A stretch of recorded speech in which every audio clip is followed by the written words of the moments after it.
আমরা এখন আছি টাঙ্গুয়ার হাওরে। এই হচ্ছে হাওর, চারিদিকে পানি আর পানি, যতদূর চোখ যাবে শুধু পানি। আচ্ছা, আমরা এখন কথা বলবো আমাদের সুখের বাড়ির এখানে যে চালক আছে আর কি, ভাইয়ের নাম কি জানো? আমার নাম মোহাম্মদ ইসলামউদ্দিন। মোহাম্মদ ইসলামউদ্দিন ভাইয়ের সাথে আমরা কথা বলবো। ভাই দীর্ঘদিন ধরে এই পেশাতে আছেন এবং এখানকার স্থানীয় তো। ভাই, এই জায়গার সম্পর্কে আমাদেরকে একটু জানাবেন।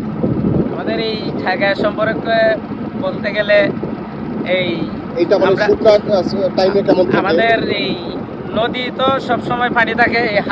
এই হাওরের নাম হইলো মাইটেন হাওর। এই হাওরের ওপারে হইলো এই টাঙ্গুয়ার হাওর। আচ্ছা, এর পরবর্তীতে আমরা যে হাওরে যাব সেটা হচ্ছে টাঙ্গুয়ার হাওর। যে হাওরে যাব এই হাওর হইলো টাঙ্গুয়ার হাওর। আচ্ছা, এইটা হইলো মাইটেন হাওর। এই মাইটেন হাওরের পুরা হাওরে ধান চাষ হয়।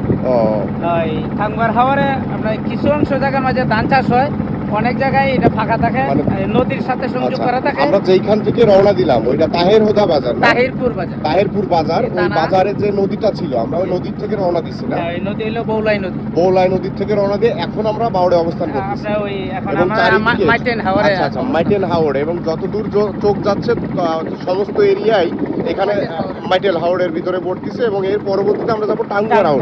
এখান থেকে টাঙ্গুয়ার হাওর পৌঁছাইতে আমাদের অলমোস্ট 1 ঘন্টা মতো সময় লাগবে। আর শুকনার সময় এখানে বছরে অলমোস্ট 3 মাস কি 4 মাস ধরা যায়, তাই না, যে ধান চাষ হয়? ধান চাষ তো আপনার এই যে আমরা যখন ধান লাগাই, ধান লাগানোর সময় থেকে আপনার 4 মাস সময় থাকে। 4 মাস সময়, 4 মাসের ভিতরে একটা সিজন পাওয়া যায় না? এক সিজন। আচ্ছা, এটা পুরো ফসল হয় আমাদের। এটা কোন মাস থেকে কোন মাস? এটা বাংলা মাস হইলো আপনার এই পুষ মাসে আমরা ধানটা লাগানো হয়। জি। বৈশাখ মাসে ধান উঠাই। আচ্ছা। এই আমাদের এই জায়গার একটা বছরই আপনারা করতে পারেন? এক ফসলে আমাদের এই অঞ্চলের মাঝে। তার পরবর্তীতে এখন এই পুরাটাই পানি নির্ভর। এখানে কি মাছ পাওয়া যায়? হ্যাঁ, মাছ পাওয়া যায়, অনেক ভালো মাছ পাওয়া যায় না? বর্তমান যে সময়টা, এই সময়ের মাঝে এখন মাছটা একটু কম। মাছটা বেশি পাওয়া যায় শীত সিজনে। শীতের সময় এখন পানিটা একটু এই কমে আসে। এখন যেমন পানির গভীরতা 15 ফিট হবে। জি। তখন এসে কি 10 ফিট কি 7 ফিট 8 ফিট এরকম? 7 ফিট 5 ফিট এরকম হয় আর কি। সেই টাইমে মাছের পরিমাণটা বেশি হয়। পুরা হাওর নদী পানি শুকাইয়া যখন অল্প জায়গার মাঝে আসে তখন পানি মাছ খুব বেশি থাকে। আচ্ছা। তো ধন্যবাদ ভাই, আপনার সাথে কথা বলে ভালো লাগলো। ঠিক আছে, ধন্যবাদ। আসসালামু আলাইকুম।